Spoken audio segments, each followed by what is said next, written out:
D'abord, je vous remercie de m'avoir invité. Je suis mal à l'aise pour commencer avec les sujets que vous m'avez demandés, et en particulier le premier sur la téléconsultation.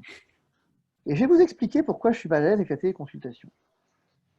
Parce que depuis qu'elle a été initiée, je me pose la question de qu'est-ce que ça va devenir en termes de responsabilité.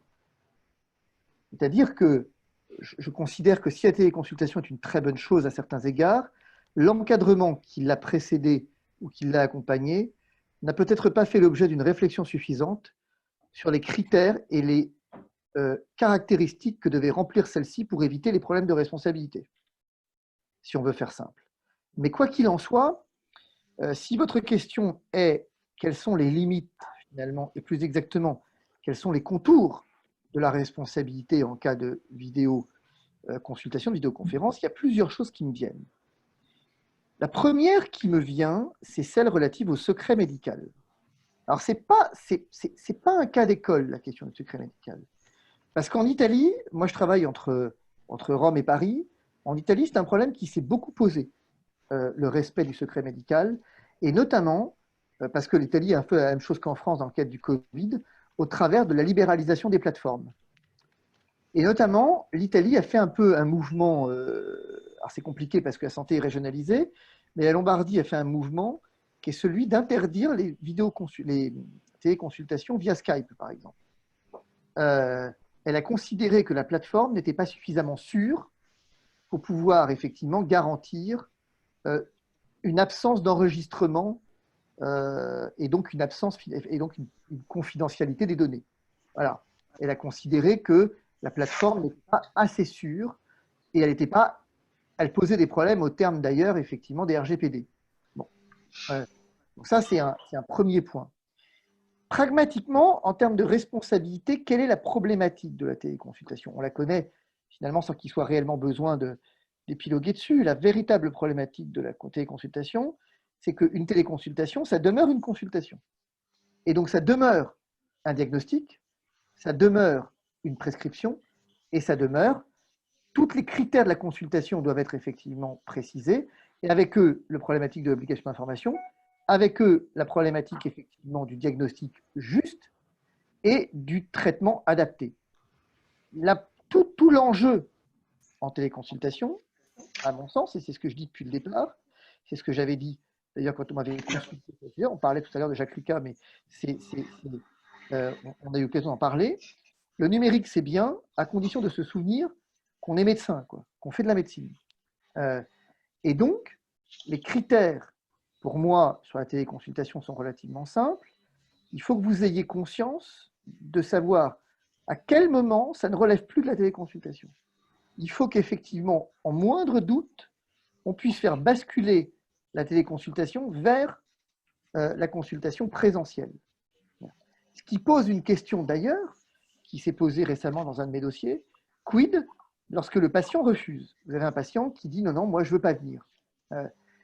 Plus exactement, qui vous dit, moi je pense que concrètement, j'ai pas envie de venir ou je ne sais pas quoi. Voilà. Dans ces cas-là, il faut évidemment, n'oubliez pas que la responsabilité derrière, enfin, la CSF pourrait le dire mieux que moi, la problématique effectivement qui se posera, c'est celle de la responsabilité et celle de la preuve, au terme de laquelle vous aurez bien informé le patient de ce que sa pathologie, ce que vous pensez découvrir, nécessite une consultation présentielle. Et que dès lors, il va s'agir, fort naturellement, de pouvoir en apporter la preuve lorsque le problème se posera en cas de complication. N'oubliez pas juste ce point, c'est que la téléconsultation, en termes de consultation, reste une consultation avec donc les critères de la consultation qui sont définis. Donc c'est l'interrogatoire, l'examen, les problématiques de l'examen clinique doivent être adaptées à la situation du patient. Si effectivement l'examen clinique n'est pas possible, c'est que vous avez estimé que vous n'en avez pas besoin. Voilà. J'attire votre attention sur un point, juste sur la téléconsultation. L'un des problèmes que la téléconsultation, c'est que de savoir, c'est un débat qui s'est beaucoup posé à un moment dans les travaux préparatoires. Fabrice, je t'arrête 2 minutes parce qu'en fait, je ne sais pas si tu as commencé ton exposé ou si c'est introductif entre nous. Je pense que je sais pas trop, en fait. Bon, Parce parce que nous, faut qu'on Excusez-moi de fasse vous rentrer, interrompre. Est-ce qu'on peut laisser rentrer Monsieur Gombeau qui attend? oui, et qu'on fasse rentrer tout le monde d'un seul Ah, coup. moi, d'accord. Oui, très bien. Parce que tout le monde profite un peu de ce que tu dis, parce que on a l'impression. Sinon, il faudra le répéter. oui, on n'a pas encore commencé en fait. Ça y est, D'accord, pardon, 35. alors, pardonnez-moi. 40, Bon, je fais rentrer tout le monde là. on voit. Donc ça va remplir tout le monde là. Par contre, Jean-Michel, dans le chat, on n'a pas accès en individuel. Il n'y a que toi et Nadia qui sont accessibles. Ah bon? C'est Il y a ça. pas de problème. Ah oui, exact. Ouais, tout le monde, Nadia, Jean-Michel Klein, il n'y a pas. Tout le monde dans la Ouais. réunion. On ne peut pas faire d'aparté. Ben, heureusement. Ça peut être utile quand même. C'est bon là. Moi, j'ai marqué tout le monde là.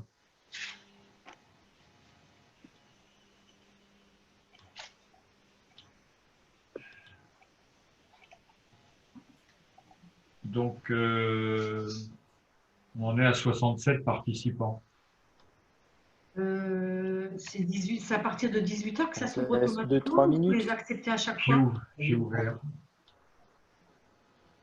Ça y est, c'est bon, là, c'est C'est ouvert. bon. Alors, Bon, Monsieur Gombeau, vous avez pu vous connecter? on n'a pas. Docteur Klein, vous les admettre un peu. Non? Jean-Marc Juvanon est avec nous. Monsieur Gombeau, il est connecté, micro fermé, caméra fermée. C'est à Jean-Michel, tu peux voir ce que tu peux faire. Je Sûr? vous entends, est-ce que vous m'entendez? C'est Nicolas Gombeau. Ah, ça y est. Oui, tout à fait. On vous entend.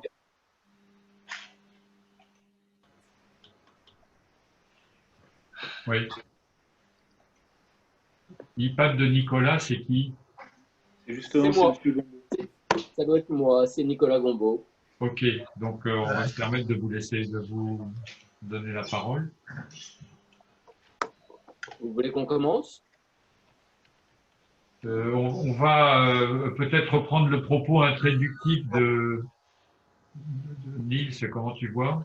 Oui, c'est ça. Bah, l'idée, c'est que bonjour à tous. Bonjour, merci d'être présent encore aujourd'hui. Je sais qu'il y a beaucoup de soirées de communication, des webinaires, mais aujourd'hui, c'est la première fois qu'on centre vraiment le sujet sur des questions très pratiques, donc qui concernent aujourd'hui nos risques médico-légaux finalement, avec le point de vue de l'assureur, et on a invité pour ça, et on les remercie d'avoir répondu présent, nos partenaires de la MACSF, qui seront représentés aujourd'hui par le docteur Thierry Houselstein, qui est directeur du comité médical, et monsieur Nicolas Gombeau, qui est directeur général délégué.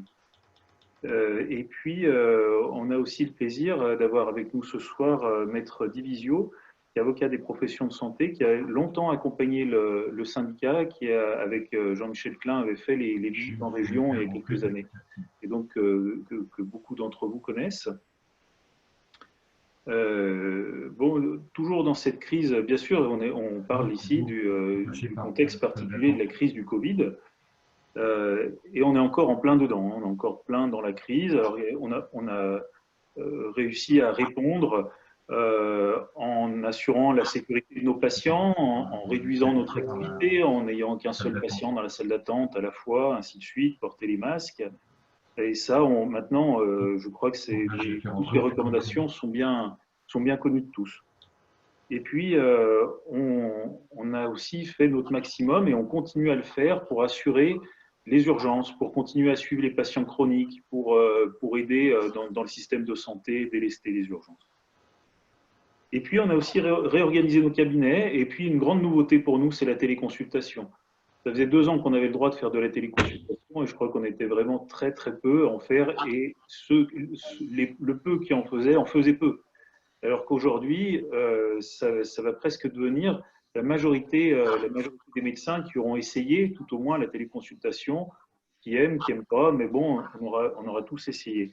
Donc, il est important pour nous de connaître le cadre juridique de cette téléconsultation. Comment est-ce qu'on doit faire pour se protéger des risques médicaux légaux? Est-ce qu'on est correctement assuré? Qu'est-ce qu'on doit intégrer dans cette téléconsultation? Donc ça va être le propos de nos experts. Et puis cette crise, on espère qu'elle va finir le plus tôt possible. Et puis pendant tout ce temps de confinement où on travaille à activité réduite, eh bien, on voit nos patients, on va dire, s'accumuler avec des prises en charge qui sont retardées, et on se pose la question de plus en plus de qu'est-ce qu'on va devoir opérer après? Est-ce qu'on ne va pas se retrouver avec des patients dont l'état de santé sera dégradé, et on va pouvoir nous reprocher finalement, même dans le cadre exceptionnel du Covid, est-ce qu'on va pouvoir nous reprocher de ne pas avoir soigné nos patients suffisamment vite? Et ensuite, aussi comment hiérarchiser la prise en charge de nos patients après le confinement. Donc tout ça, ce sont des questions, je crois qu'on se les pose tous, et on compte beaucoup sur nos experts pour nous éclairer un petit peu. Donc je voudrais laisser la parole maintenant à Monsieur Gombaud ou au Dr Uzelstein pour nous donner le point de vue assureur. Et pardon, pendant les exposés, je vous encourage à poser toutes vos questions. Les exposés seront relativement courts. Ensuite, il puisse y avoir un échange entre les visiteurs et les experts. Je vous laisse la parole. Au fur et à mesure que vous vous connectez, pensez à couper vos micros, les arrivants.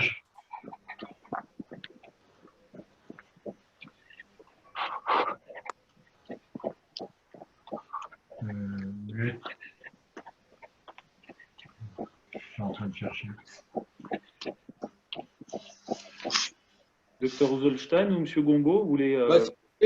Nicolas Gombaud, je veux bien commencer pour brosser le cadre général. Comme vous l'avez dit, les actes de télésanté d'une façon générale connaissent une recrudescence extraordinaire par rapport à cette épidémie. Et toute la consultation à distance fait l'objet, puisque à situation exceptionnelle et bien réponse exceptionnelle, de mesures qui sont totalement nouvelles aujourd'hui. C'est sûr, vous cliquez sur l'icône en haut. Alors, évidemment, l'idéal, c'est la vidéotransmission. Oui. C'est ce qui était initialement autorisé, bien sûr, mais le ministère de la Santé a autorisé, à partir de samedi dernier, a décidé d'autoriser la téléconsultation par téléphone. Pour certains patients, simplement, hein, pour les patients qui sont dépourvus de moyens de connexion par vidéo. Et ces consultations par téléphone, elles sont réservées aux patients atteints ou suspectés de Covid, aux patients en ALD ou âgés de plus de 70 ans et qui n'ont donc pas de moyens vidéo. Alors, du reste, ces consultations seront prises en charge comme tous les autres actes de téléconsultation, mais bien sûr, le ministère de la Santé rappelle qu'il est préférable, lorsque c'est possible, d'utiliser la visio. Ce n'est qu'un pis-aller d'utiliser la consultation par téléphone lorsque les moyens disponibles n'existent pas. Moi, je vais faire simplement quelques rappels. Le premier rappel, c'est qu'il y a quand même un cadre juridique à respecter. Ce cadre juridique, c'est d'abord de respecter le consentement du patient. Il faut l'informer et recueillir son consentement. En second lieu, il faut respecter le RGPD. Il faut aussi respecter la réglementation sur l'hébergement des données, sur la politique générale de sécurité des systèmes d'information en santé. Et puis, dernière chose avant de passer la parole à Thierry Ugelstein, évidemment, il faut assurer une traçabilité parfaite de la consultation réalisée par téléphone.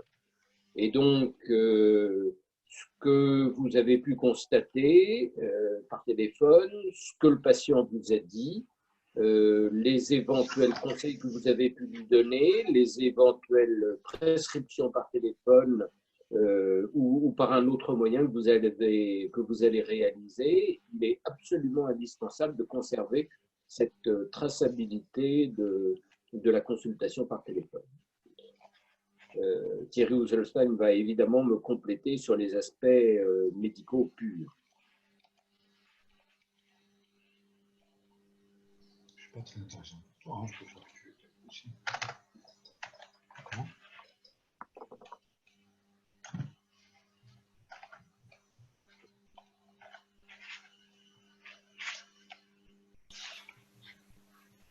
Nils, qu'est-ce qui se passe? Nils, ton micro est coupé. Ça y est, c'est rétabli.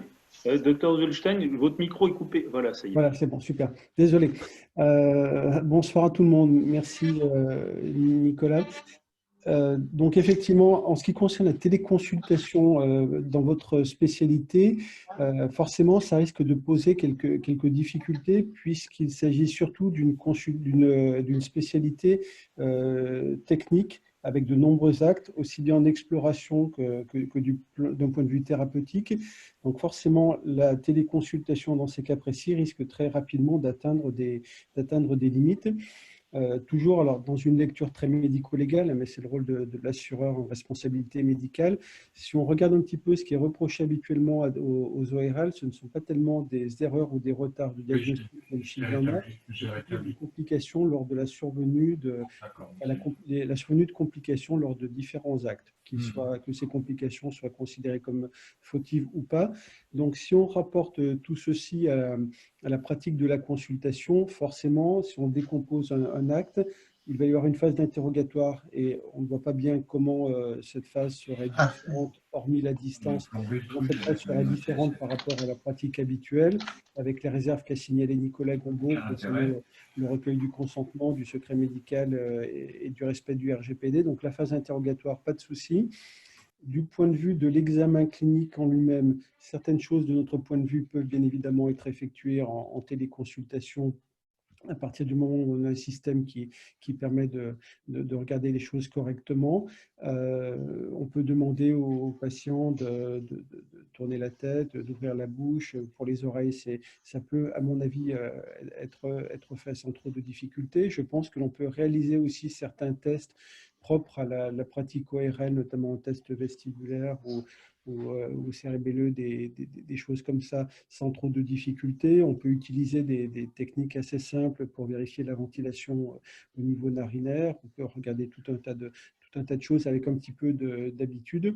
Par contre, dès que l'on a passé cette étape-là, l'étape suivante, c'est bien évidemment de réaliser des actes complémentaires que vous pratiquez souvent au cabinet, exploration de l'arrière-gorge ou des nasofibraux ou tout ce qui concerne l'exploration par les oreilles, des otoscopies et autres. Et là, forcément, va se poser la difficulté, voire même l'impossibilité technique, ce qui, à mon avis, constitue vraiment pour votre spécialité pour l'instant le seuil, sauf à considérer que le patient est admis et bénéficie de cette téléconsultation dans un autre domaine, type cabine de téléconsultation, mais je crois qu'on sort un petit peu du cadre, dans le cadre justement de cette crise liée au Covid-19.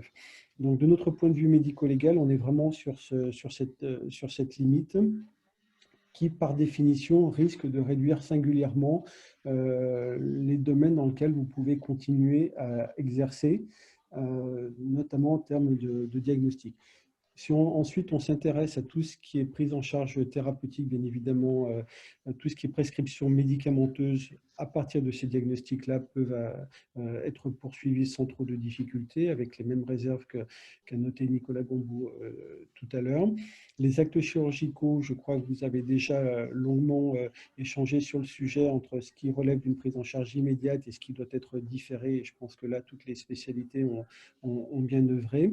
Et puis le dernier aspect qui paraît intéressant à évoquer, c'est bien évidemment le suivi des patients que vous avez été amené à prendre en charge avant cette crise et pour lequel la téléconsultation, à mon avis, apporte un vrai plus, notamment suivi de la zone opératoire, vérifier l'absence de signes inflammatoires ou infectieux ou la bonne récupération après tel ou tel type d'acte. Mais pour terminer, je pense que le vrai écueil se situe au niveau de la technicité propre à votre spécialité. Merci, Dr Roselstein. Et donc, maintenant, je vais passer la parole à Maître Fabrice Divisio, qui est avocat en droit de la santé. Merci. Alors, bon, tout a été un peu dit. Je vais juste le compléter peut-être d'un mot, en disant qu'il faut bien distinguer, pour moi, la téléconsultation de la régulation. La téléconsultation, ce n'est pas de la régulation médicale.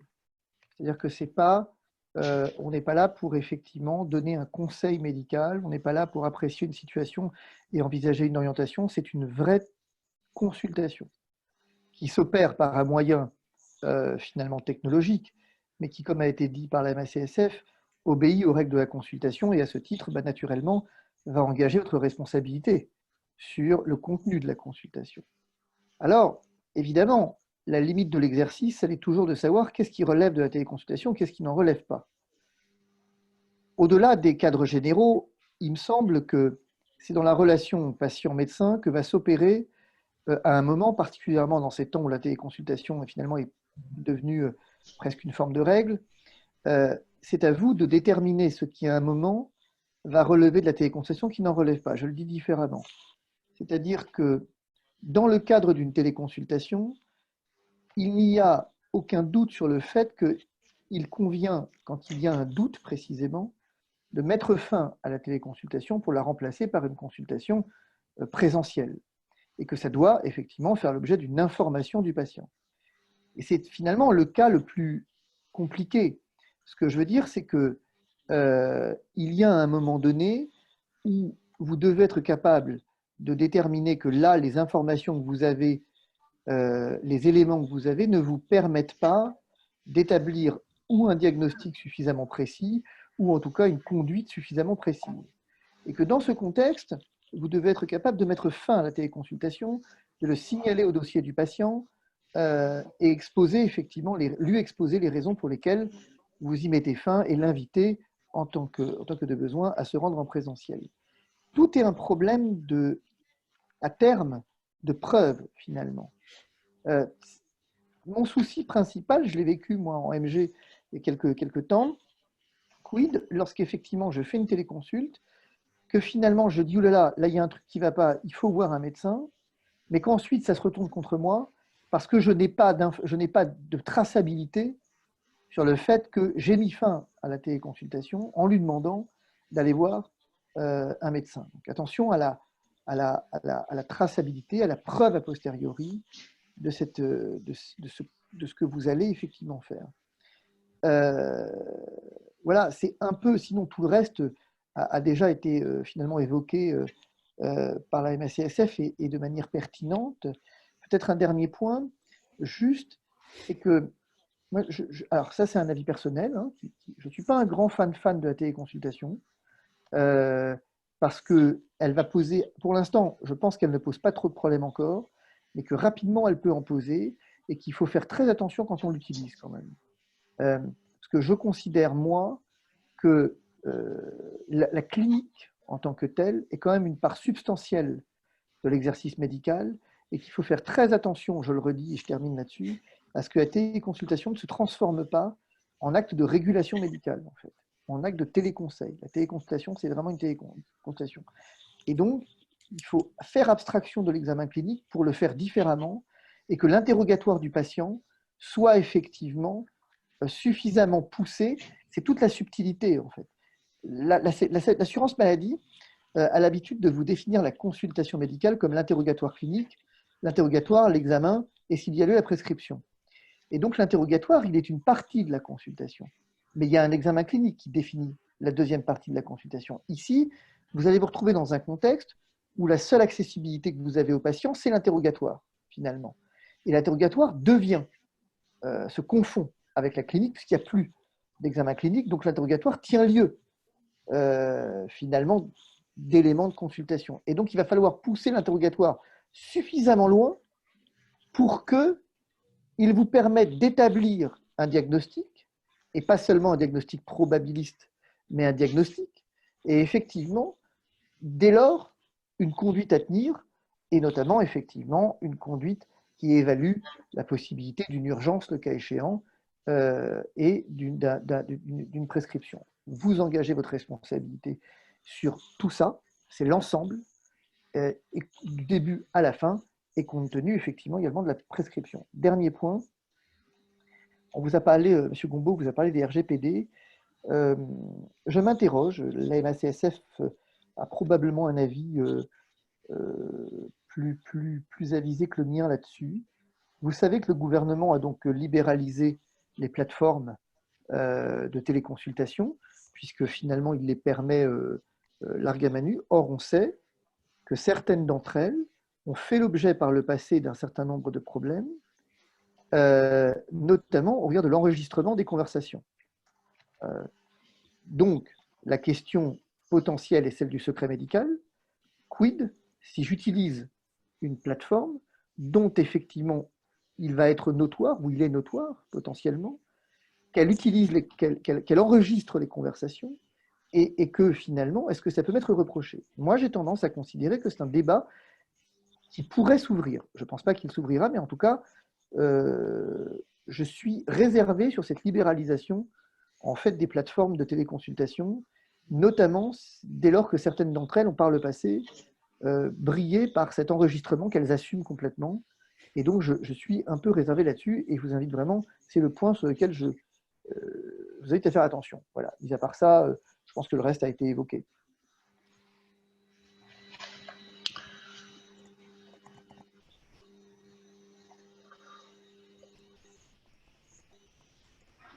Niels, ton micro est coupé. Michel. Je coupe le son de mon côté. Donc c'est intéressant, on voit bien qu'il y a une distinction à faire entre la télérégulation que finalement fait le centre 15 et la téléconsultation qui nécessite un diagnostic et une mise en responsabilité par une ordonnance. Donc je trouve que, je pense qu'il y a deux aspects qui ont été présentés par la MACSF, qui est un aspect plutôt, je dirais, un peu fonctionnel, et Fabrice Divisio qui nous pousse à une certaine réflexion sur comment faire passer la qualité du médecin, ce que nous disait Jean Villanova, qu'on a tous connu, qui nous disait la médecine c'est l'art du toucher. Donc là on ne touche pas. Comment est-ce qu'on va toucher le patient avec des moyens de vidéo et de transmission à distance? Il faut que le service soit le même. Si chaque téléconsultation aboutit à une double consultation, c'est-à-dire une consultation physique derrière, ça va pas durer longtemps. Là, ça tient au confinement, mais ça tiendra pas après. Or, je pense qu'après, il y aura quand même des suites à tout ça. Et quelle est la limite? C'est un petit peu la réflexion que nous propose Fabrice Divisio. Quelles seront les suites pour faire de la vraie médecine, vraiment à distance? Niels, oui. Alors, il y a une chose dont on parle peu, parce que c'est peu connu, ça s'appelle la consultation conjointe, qui est autorisée par la téléconsultation et qui peut nous aider en tant que spécialiste. La téléconsultation conjointe, c'est-à-dire que le patient est chez son médecin généraliste, et à ce moment-là, nous, en tant que spécialistes, on est contactés. Donc, le médecin généraliste peut être nos yeux et nos doigts dans ces conditions-là. Ça peut être aussi quelque chose qu'on peut développer, parce que là, bien sûr, la situation fait qu'on nous a demandé de ne plus faire venir de patients dans notre cabinet. Rappelez-vous, il y a 3 semaines, on entendait il est criminel de faire venir quelqu'un dans les cabinets. On a entendu ça. Il faut réduire. Bon. Alors, on s'y est mis absolument à marche forcée à la téléconsultation. Et on doit prendre l'outil en main. Il y a une sémiologie à développer. C'est vrai qu'aujourd'hui, une consultation, c'est aussi un examen physique. Et on va peut-être apprendre à faire plus avec l'interrogatoire que ce qu'on a l'habitude de faire. Et puis, on va peut-être avoir aussi plus l'habitude d'utiliser des objets connectés. Mais la consultation conjointe, personnellement, je n'en ai pas encore fait une seule. Mais quand j'ai vu que ça existait, parce que j'ai découvert ça récemment, je me suis dit que ça pourrait être intéressant. J'entends bien, mais là, il me semble, c'est pas une critique, qu'on mélange les deux débats qu'on souhaitait avoir. Il y a d'un côté un côté assurantiel. Quelle est la prise en charge par la mutuelle du corps sanitaire des événements? On a une question que le docteur Balouka va nous poser tout à l'heure en direct sur « je suis Covid+, je suis en arrêt, comment je suis indemnisé ?»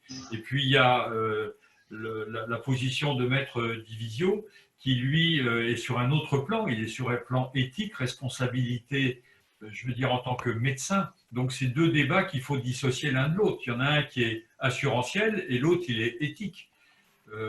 C'est deux regards différents sur une situation exceptionnelle qu'on vit à l'heure actuelle.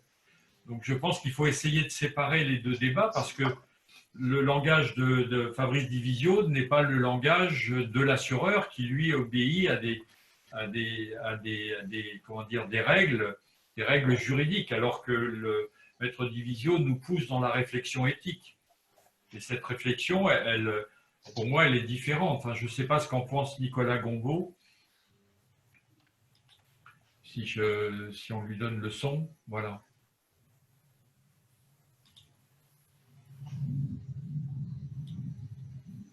Ah, voilà, le son. Je ne pouvais pas rétablir le son. Merci de... Non, c'est la censure.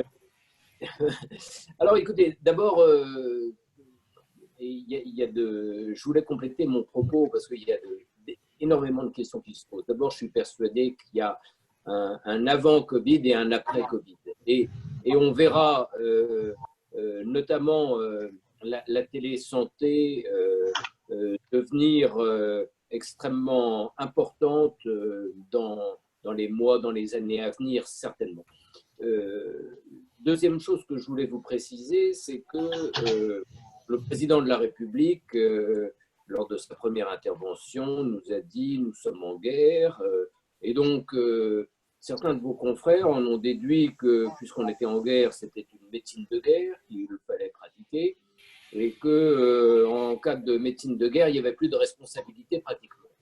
Alors, évidemment, ça n'est pas la réalité des choses, même si il faut le préciser, à la suite des ordonnances qui ont été promulguées, eh bien, à cette situation exceptionnelle, on a appliqué des mesures complètement exceptionnelles.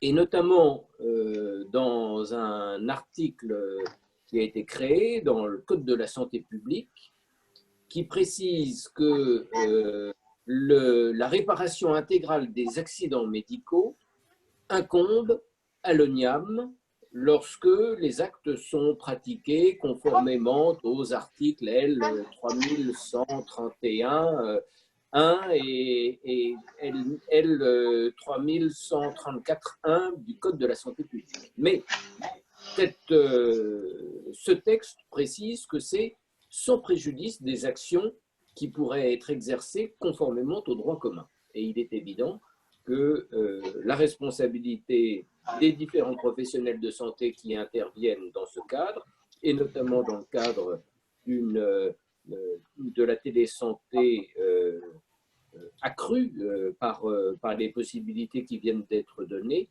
eh bien, cette responsabilité pourra néanmoins être recherchée.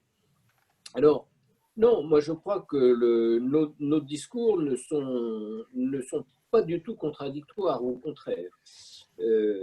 Il est certain que, d'abord, les actes se multiplient, les actes de télésanté se multiplient, mais pas que pour les médecins.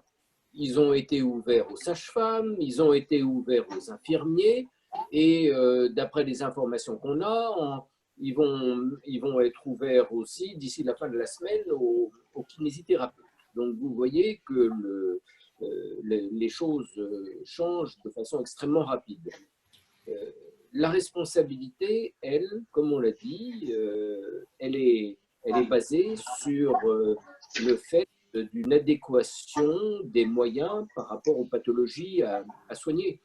Et donc, lorsque la téléconsultation, et notamment par téléphone, ne permettra pas de suivre de façon correcte le patient, eh bien, il faudra le tracer dans le dossier et il faudra s'arrêter là.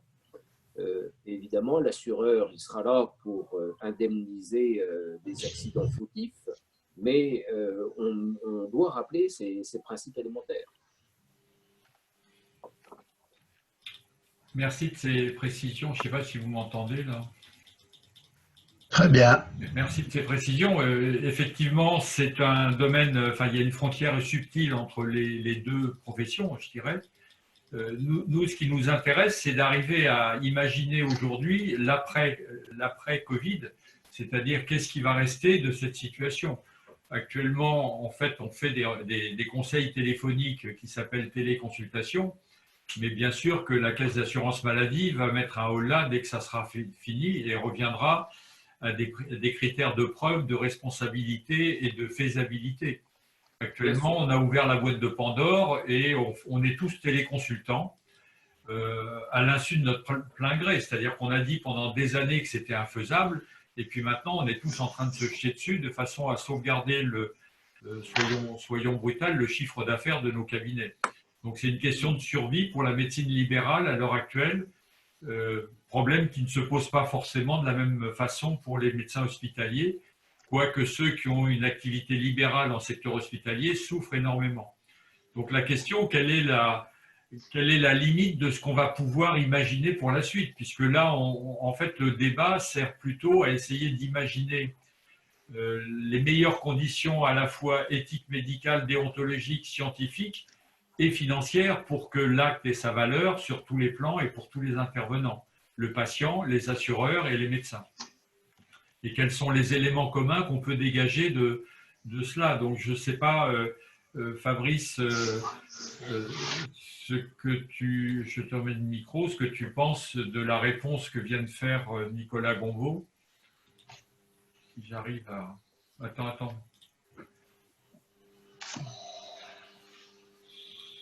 Voilà. Moi, je pense que la réponse de Nicolas Gombaud, elle est tout à fait dans la droite ligne de l'état du droit. C'est-à-dire que je pense que, si vous voulez, la problématique qui se pose est la suivante. La téléconsultation, ce n'est pas une obligation, c'est un choix. Vous faites le choix de la téléconsultation. Alors, effectivement, en ce moment, c'est un choix un peu contraint et forcé. Mais il n'en demeure pas moins que choix contraint et forcé, mais choix quand même. Et donc, choix, et ce choix, il obéit à des règles, et parmi lesquelles le fait que c'est une consultation. Moi, mais je vous l'ai dit, moi, je ne crois pas à la téléconsultation, mais je suis peut-être, c'est peut-être que mon avis, je n'aime pas ça, je n'y crois pas, et je ne sais pas comment on fait de la téléconsultation. Je ne sais pas comment on fait. Je ne comprends pas la téléconsultation, et j'ouvre une parenthèse et je la referme. C'est juste une façon, à mon sens, mais vraiment j'ouvre la parenthèse et je la referme, c'est encore une fois du palliatif à court terme et qui ne résout rien. Bon, et ça, c'est mon avis. Je referme. Le fait est que aujourd'hui, votre principal problème à vous, il est simple en fait, il est basique votre problème. C'est j'ai un patient en face de moi, est-ce que j'engage ma responsabilité sur ce que je lui dis? La réponse est oui. Donc, c'est à vous, j'ai envie de dire, il faut appliquer exactement ce qui n'a pas été appliqué finalement dans la gestion du Covid, c'est le principe de précaution. Il faut que vous appeliez un principe de précaution médicale, qui consiste à dire quoi? Qui consiste à dire que, en cas de doute, s'il y a un doute sur effectivement ce qui va se passer, s'il y a un doute sur la pathologie du patient, si j'ai quelque chose qui... et donc ça demande d'avoir un certain, quand même, non seulement une expérience, mais ça demande d'avoir une certaine finesse. Si j'ai le moindre doute, et il faut que je m'autorise à avoir un doute, eh bien, je vais devoir, comme le disait Nicolas Gombaud de manière parfaitement claire, interrompre la téléconsultation. La pire des situations pour moi en termes de responsabilité, c'est celle qui consisterait à se dire « j'ai un doute, mais je continue ». Parce que là, ça va poser un problème. Et donc, alors évidemment, après, toute la question, c'est de savoir où est-ce que je place le doute. Mais ça relève du colloque singulier patient-médecin, en fait. Et quand je parle du principe de précaution, je suis en train de rédiger un article là-dessus tout à l'heure, où ça ne veut pas dire déployer un parapluie géant alors que rien ne menace, que rien ne gronde, que le ciel ne gronde pas.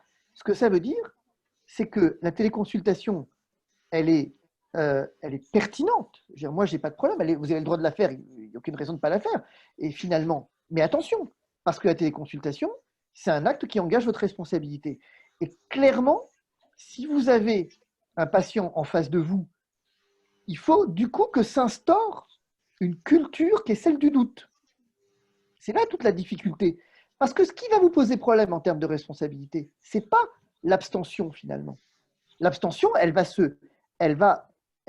si elle est bien faite, personne ne pourra vous reprocher en termes d'abstention de dire non, moi j'ai préféré voir le patient, j'ai demandé un examen physique du patient parce que j'estimais là que j'étais dans un élément où je n'avais pas assez d'informations. Cette hypothèse, elle n'est pas gênante. C'est l'hypothèse opposée qui est problématique. C'est celle où vous faites un diagnostic et vous vous trompez sur le diagnostic. Qu'est-ce qui se passe à ce moment-là? Est-ce que c'est différent de ce qu'on fait quand on est en consultation physique? Le doute, oui. On l'a toujours. Oui, c'est différent, parce qu'en consultation physique, vous avez la sémio qui est là pour ça. Oui, mais le doute, on l'aura toujours à un niveau. Il n'est pas au même niveau, peut-être. Mais oui, mais le doute, il est éliminé. Le doute, il est justement… Alors, dans le cadre de la consultation clinique, le doute, c'est quand j'ai un doute, il y a 3 étapes. J'ai l'interrogatoire qui suscite un doute, j'ai la clinique qui lève le doute, et si la clinique ne lève pas le doute, j'ai l'examen complémentaire qui va lever mon doute. Ici, il me manque un élément, c'est la clinique. Alors là où je peux m'en sortir, c'est si je choisis, mais ça va poser un autre problème, c'est si je choisis de passer de l'interrogatoire à lever le doute directement par l'imagerie, par exemple, par l'examen complémentaire. Mais alors, si je fais ça, ça pose un autre problème sur lequel il va falloir être attentif. Tant que vous en avez 5 ou 6, ça ne pose pas de problème. Si la majorité de votre consultation devient de la téléconsultation et que j'ai une majorité d'examens complémentaires, il va falloir faire attention à l'assurance maladie, pour le coup, ici. C'est-à-dire qu'il va falloir rationaliser quand même, il va falloir quand même que vous soyez prêt à justifier le recours à l'examen complémentaire. Et c'est là où vous avez une frontière qui, pour moi, n'est pas évidente. C'est pour ça que je dis que je ne suis pas défavorable à la téléconsultation. Mais je vois en Italie, par exemple, c'est quelque chose qui a été cadré assez vite dans le cadre du Covid et qui fonctionne pas mal, finalement. Mais je trouve qu'en France, on en est aux prémices de quelque chose encore. Et qu'on a lâché des gens dans le cadre de la téléconsultation, dans le cadre du Covid, et en disant débrouillez-vous. Il y a un argumentaire d'Émile Red que je vois défiler. Les RCP, depuis toujours, ont été faits en visioconférence. Et ça marche. Donc, la visioconférence peut amener quand même une certaine qualité d'échange thérapeutique ou diagnostique sur des patients. Ah, mais moi, je ne suis pas en train de vous dire que la téléconsultation, il ne faut pas la faire. Je suis en train de vous dire qu'il y a des réserves et qu'il faut faire attention. C'est tout, en fait. Que cette téléconsultation, elle est une vraie consultation avec quand même un inconvénient en plus, c'est que vous ne touchez pas le patient. Et que toute votre formation médicale, particulièrement à vous, ORL, elle a été faite précisément dans le cadre du toucher, en fait. Et effectivement, je vois qu'on oppose la réunion de concertation interdisciplinaire. Mais la réunion de concertation interdisciplinaire, c'est pas de la médecine, la réunion de concertation interdisciplinaire. C'est ça le problème. C'est que ce n'est pas un acte médical, le problème. Et si vous voulez, il y a un décalage, et j'en termine juste là-dessus, c'est que vous êtes une spécialité technique à qui on demande de faire de la consultation, de la téléconsultation.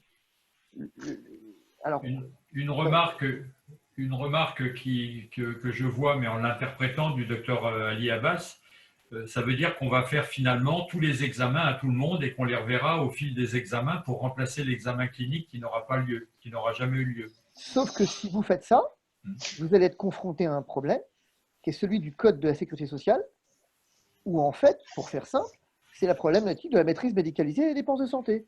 et que vous ne devez par ailleurs effectivement accomplir des examens complémentaires que dans le cadre des référentiels et des recommandations de bonne pratique. Je ne fais pas un examen complémentaire parce que j'ai un doute et que je déploie le parapluie. Ça, c'est quelque chose qui est, devant la section d'assurance sociale, extrêmement classique. Je ne fais pas un examen complémentaire pour m'ôter un doute. Je fais un examen complémentaire parce que j'ai raison d'avoir un doute et que ce doute, il est reconnu comme pertinent, en fait, par les recommandations. C'est ça, le problème. Nos assureurs, si je peux parler comme ça, sont d'accord? Nicolas Gombault ou Thierry Wolkenstein? Alors, vous avez la parole. Non.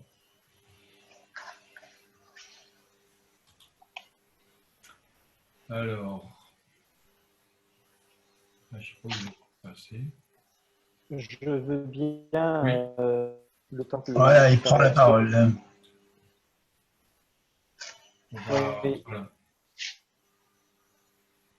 Voilà. c'est bon? Oui. Je ne sais pas, Nicolas, si tu veux compléter, mais je pense qu'il faut bien distinguer. J'aurais tendance à dire que malheureusement, cette crise du Covid est intervenue à un stade très, très précoce du déploiement de la téléconsultation. Et là, forcément, les lignes sont un petit peu brouillées. Il y a des spécialités indiscutablement qui sont plus adaptées, plus appétentes à la téléconsultation. Je ne suis pas persuadé que l'ORL fasse partie de ces spécialités. Peut-être que ça viendra, mais il y a cet aspect technique dont on a parlé tout à l'heure.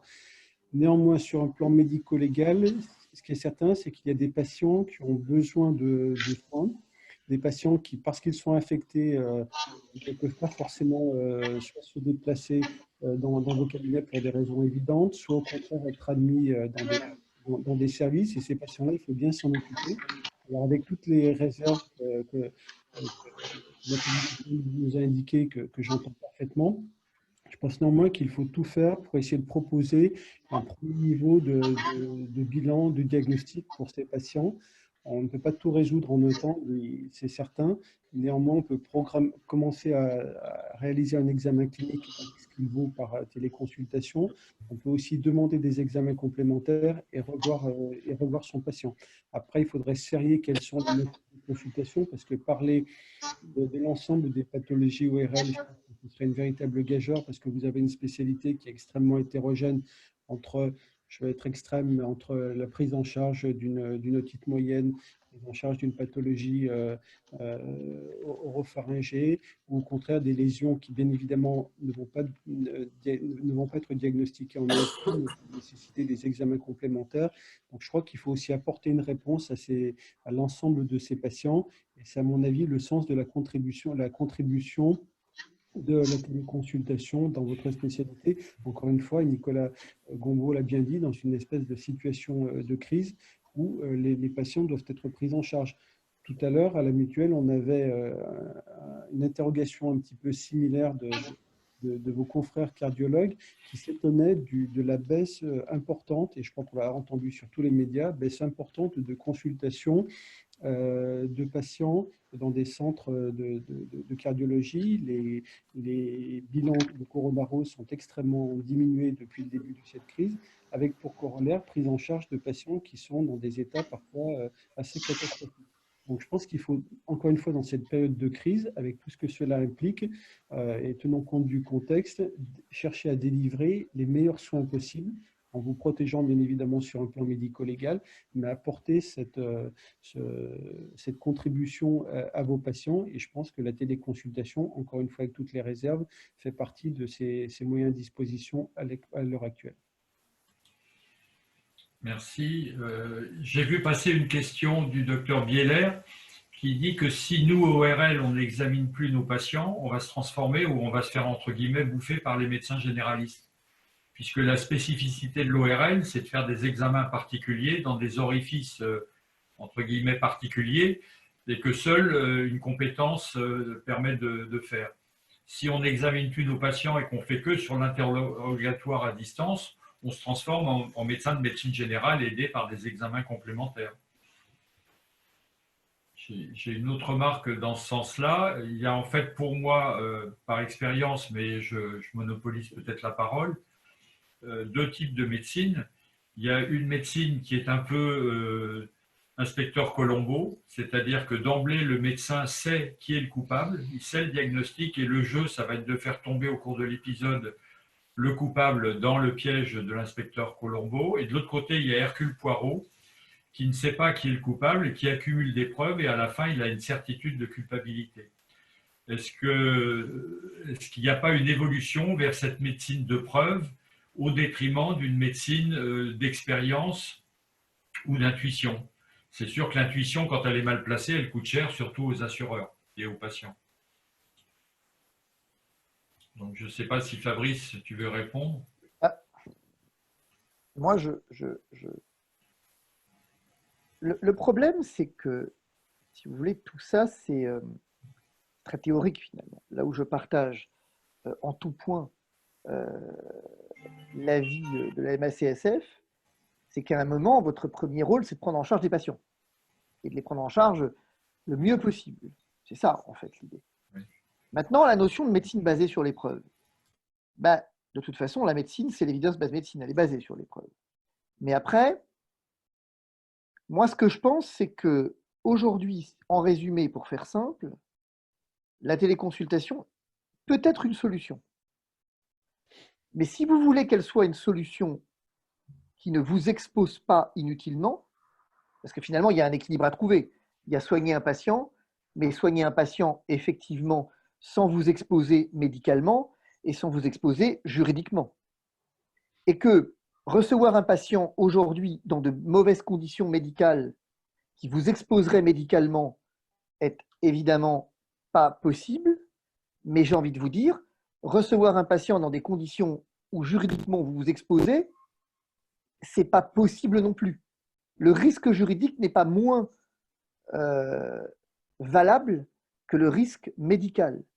Et que, à ce titre, si vous faites une téléconsultation mais que vous ne cadrez pas la téléconsultation, bah, vous risquez de vous exposer à un risque juridique qui est au moins aussi prégnant que le risque médical qu'est de recevoir un patient sans masque, par exemple. C'est tout le débat. Et je réponds juste à un point, parce qu'on me dit, mais quelqu'un qui me pose une question, me dit, mais où est-ce que je trouve les médecins actuellement? En fait, j'ai cru comprendre que le problème, c'est moins de trouver les médecins que de trouver les patients. J'ai cru comprendre que des médecins, il y en avait disponibles. Qui finalement, que ça se trouve effectivement. Sinon, moi, j'envoie un message à un patient. Il y a plein de messages. Voilà.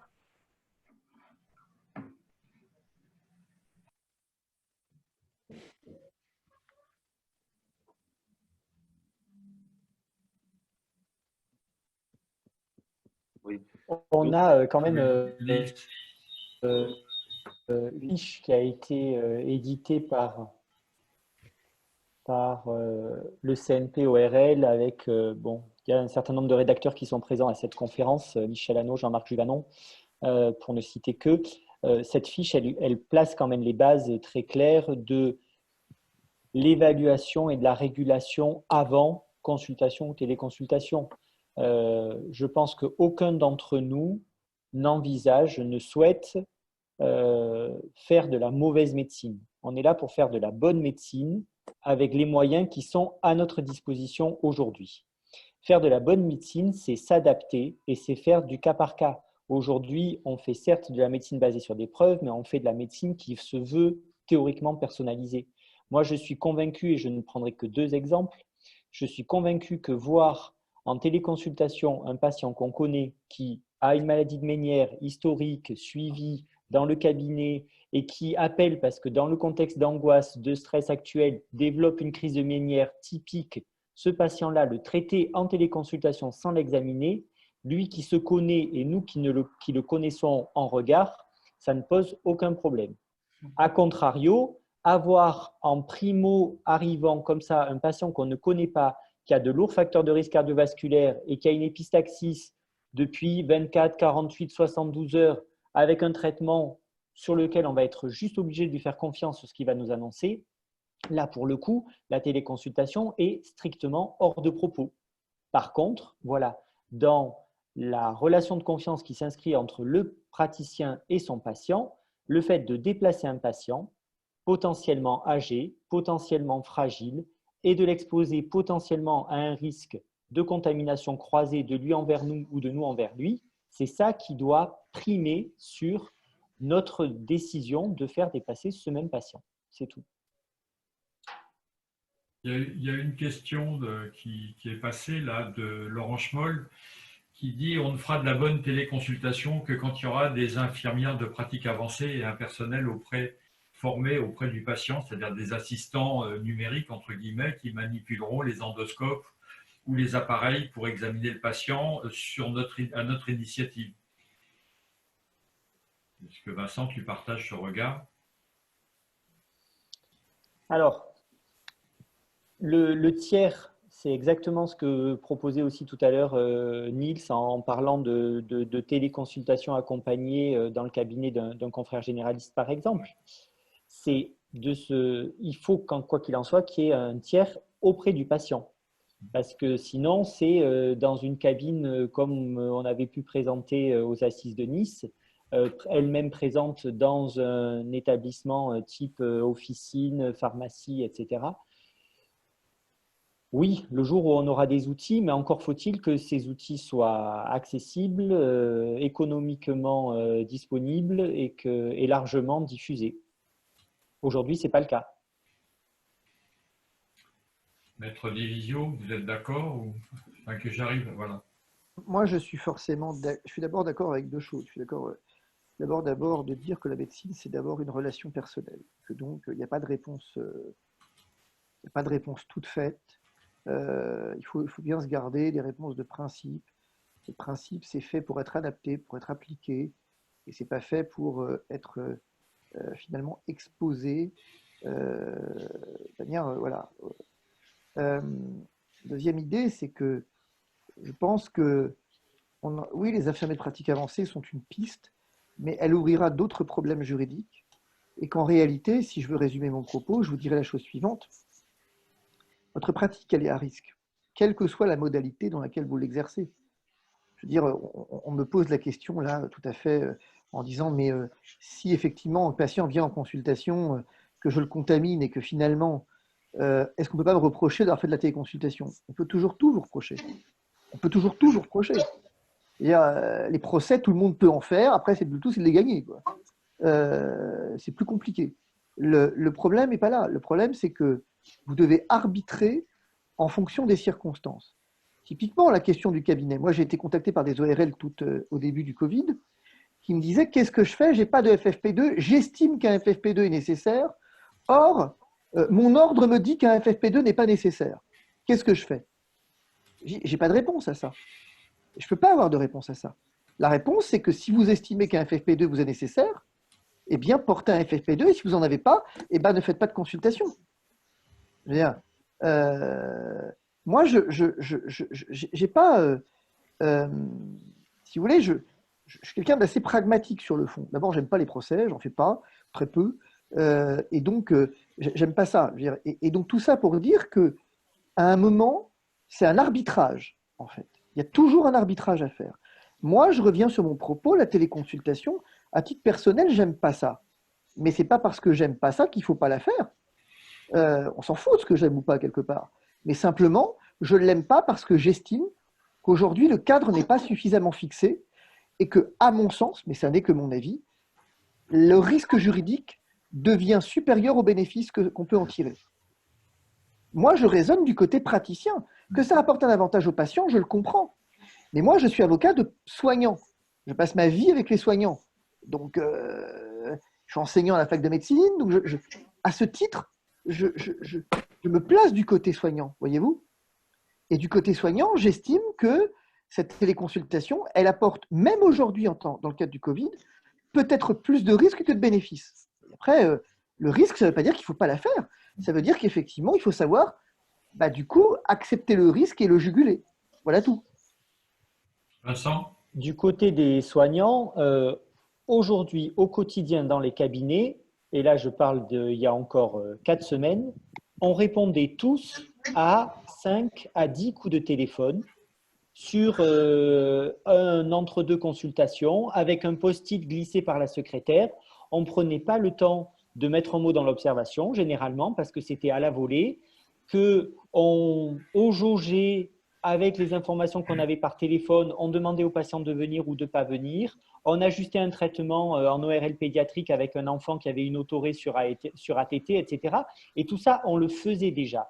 Je trouve que le cadre de la téléconsultation aujourd'hui, avec ce qu'il nous impose de rédaction dans l'observation, etc., est un cadre qui est plus médical au sens tenu de l'observation telle qu'on l'a apprise dans nos jeunes années à la faculté et dans les hôpitaux.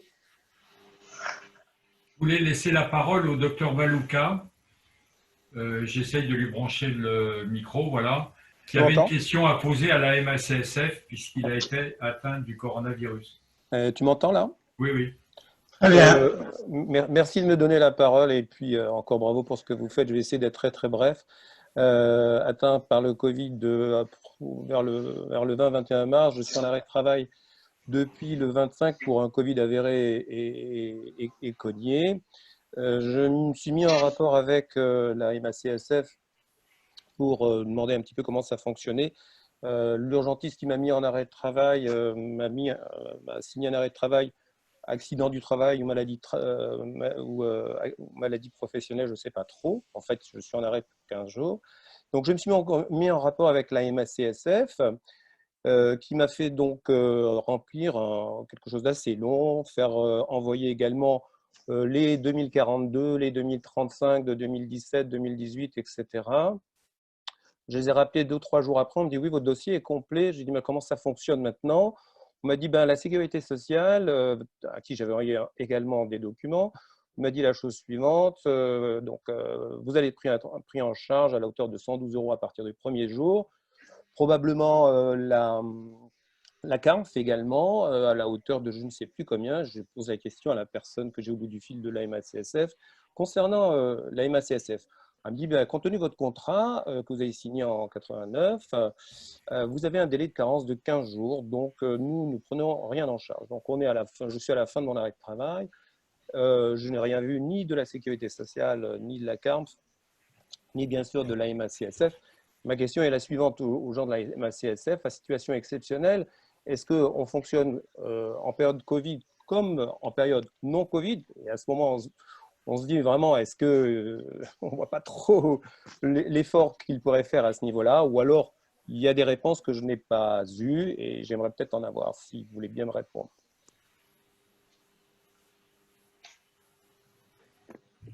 Qui veut répondre? Moi, volontiers. Je ne sais pas si mon micro est branché. Oui, si, il est branché. Ah, très bien. Eh bien, monsieur, donc, alors, nous ne parlons plus responsabilité, nous parlons, je suppose, prévoyance. Vous avez dû souscrire un contrat de prévoyance, d'après ce que vous précisez. Et donc, dans un premier temps, effectivement, alors peut-être que l'intervention des organismes dont vous avez parlé se fait tarder, mais effectivement, vous allez être pris en charge par la CNAM au niveau d'indemnité journalière à hauteur de 112 €, et ce, sans franchise.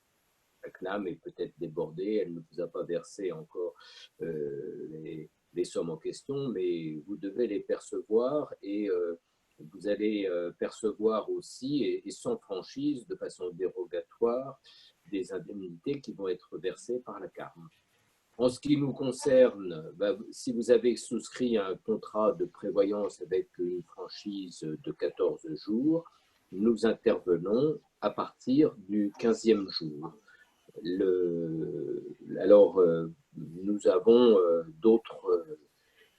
d'autres interventions, mais qui ne relèvent plus de l'assurance, qui relèvent de la solidarité. Nous avons créé un fonds de solidarité pour les professionnels de santé que nous assurons, qui sont le plus dans le besoin. Mais là, ce n'est pas au titre d'un contrat, c'est au niveau de la solidarité professionnelle que nous intervenons.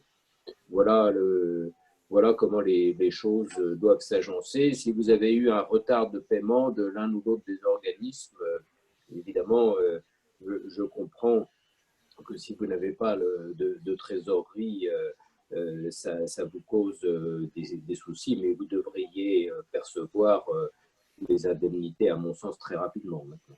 Ma question, en fait, je me disais, c'est dans situation exceptionnelle, pourquoi pas d'attitude exceptionnelle dans ces conditions? Parce que, vous savez, les contrats, on les souscrit quand on est jeune et je ne l'ai jamais revu depuis. Donc, c'est pour ça, ma question était la suivante. Est-ce qu'à situation exceptionnelle, la MACSF ne dérogerait pas de façon également exceptionnelle? Parce que je le vois passer dans le chat qui se déroule un petit peu devant mes yeux.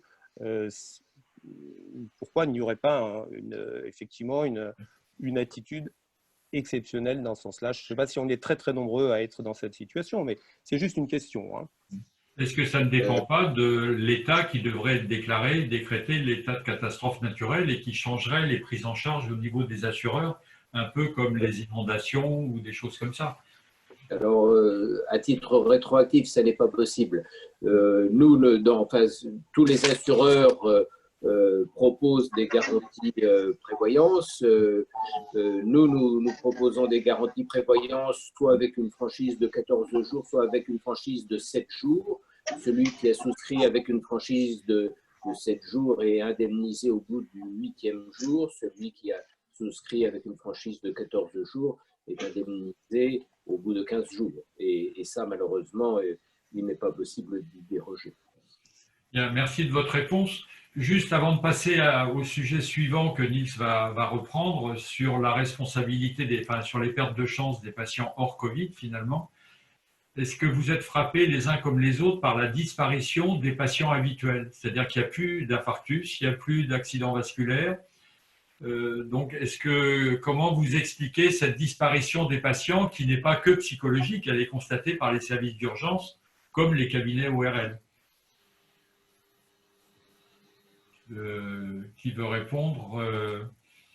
Maître Divisio ou oui, Vincent, pendant que je rebranche le micro. Moi, je suis ORL dans une clinique qui a un POSU, un accueil d'urgence cardiologique, un accueil neurochirurgical, une circulation extracorporelle pour chirurgie cardiaque. Effectivement, alors il y a deux éléments. C'est que, quand on ferme le robinet par l'entrée POSU en limitant la venue des patients qui présentent un angor, on limite des diagnostics, donc du coup on limite des prises en charge derrière. Ça, c'est une évidence. Mais après, clairement, y compris au CHU où le SAMU continue d'amener des malades, il y a effectivement cette baisse d'activité sur de la pathologie lourde, sur de la pathologie cardiovasculaire, sur de la pathologie neurovasculaire, mais ça va même plus loin que ça. C'est-à-dire que les orthopédistes décrivent aussi une baisse d'activité sur de la traumato quotidienne de bricolage, de jardinage, alors qu'on pourrait se dire que dans le sud de la France, tout le monde est dans son jardin et bine son potager, mais ce n'est pas le cas. Maître Divisio, vous pouvez répondre parce que je n'arrive pas à remettre votre son. Ça doit être vous qui l'avez coupé. Voilà. Moi, j'étais en discussion tout à l'heure, juste avant vous, avec responsable syndical des urgences qui disait la même chose, et en particulier qui s'étonnait parce qu'il n'y a quasiment plus sur Paris de sortis-murs. Et qui s'en inquiétait parce que les sortis-murs ont été divisés dans certains secteurs quasiment par 3 ou 4, en fait. Et donc, il dit, voilà, où sont les pathologies?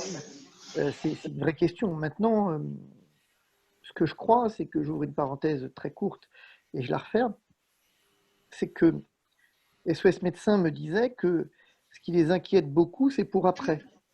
Parce qu'en fait, ils ont déjà connu ça il y a quelques années et qu'en fait, on a des décompensations brutales avec un nombre de décès exponentiel sur une période très courte, en fait. Et qui racontait que, quelqu'un d'SOS Médecins racontait que, eh bien, en l'espace de quelques semaines, ils ont tourné à plein régime avec des décompensations massives de pathologies qui, curieusement, auraient dû se décompenser plus tôt, mais qui se sont décompensées brutalement et sévèrement sans qu'on puisse les récupérer, en fait. Et donc, ça a entraîné un nombre invraisemblable de décès. Il racontait des journées à faire des certificats de décès, en fait. Avec des patients qu'on ne récupérait pas parce que, pourquoi on n'a pas l'explication, mais c'est comme un truc qui avait tenu, d'un seul coup décompensé brutalement, et sur là, pour le coup, vous ne pouvez plus rien faire, quoi. Donc effectivement, après, mais même en médecine générale, alors pour le coup, ça c'est pathologie chronique, les généralistes, moi chez moi, s'inquiètent beaucoup des patients chroniques. Disant, mais ils sont passés où? Donc Justement, voilà. alors, ça introduit la suite, Niels, je te laisse, sur les pertes de chance de ces patients qui ne sont plus soignés actuellement, soit parce qu'ils ont peur de sortir, soit parce qu'on les refuse nous-mêmes avec par exemple l'arbre décisionnel qu'on a fait au niveau des ORL. Est-ce que c'est opposable? Est-ce que ça a une valeur? Niels, je te laisse reprendre. C'est ça, finalement, la question qu'on va se poser, c'est qu'au début de l'épidémie, on a eu une espèce de sidération où on a tous été très, très disciplinés, tout le monde s'est enfermé chez soi. Et on a vraiment filtré les accès à nos cabinets. Ceci dit, les patients filtraient eux-mêmes, effectivement, il n'y a plus d'appels aux urgences, plus d'appels de SAMU. Bon. Donc, on se pose la question de l'après, c'est-à-dire que les patients qui étaient prévus pour être opérés, qu'on a déprogrammés, qu'on va repousser, est-ce que ces patients, si leur état se dégrade d'ici là, si leur pathologie devient plus compliquée à prendre en charge, est-ce qu'ils vont pouvoir nous le reprocher à nous personnellement? Vers qui est-ce qu'ils vont se retourner en cas de dégradation de leur état de santé? Et puis l'autre question, c'est comment est-ce qu'on va faire pour hiérarchiser les prises en charge une fois le déconfinement survenu? Et ça, je crois qu'on a tous un petit peu un fond d'angoisse sur comment est-ce qu'on va gérer la sortie de crise. Qui veut répondre?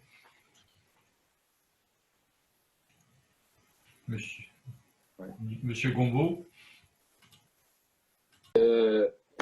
Évidemment, la gestion de la sortie de crise sera loin d'être évidente et on s'attend à ce qu'il y ait un surcroît d'activité absolument considérable dans tous les domaines, hein, pas que dans le vôtre. Du reste,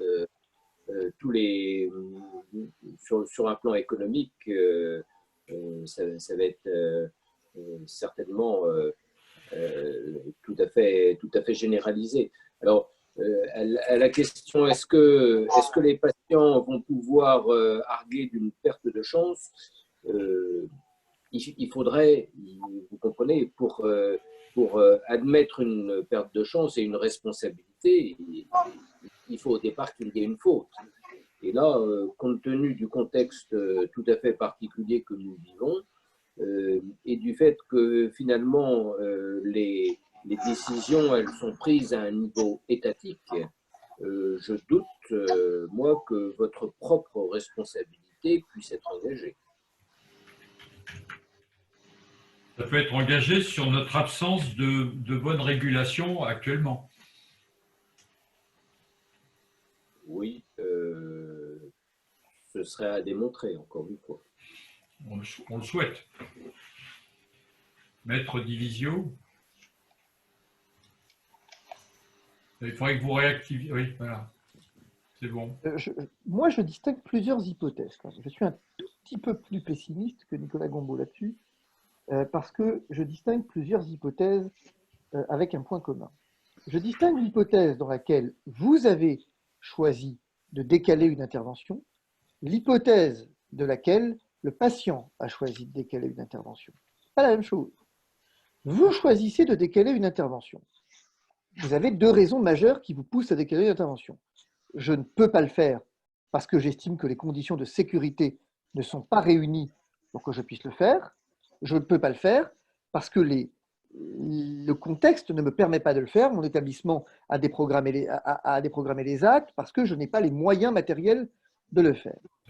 Dans la première hypothèse, où effectivement vous choisissez de ne pas accomplir les actes et de déprogrammer les actes et que ça relève d'une décision personnelle.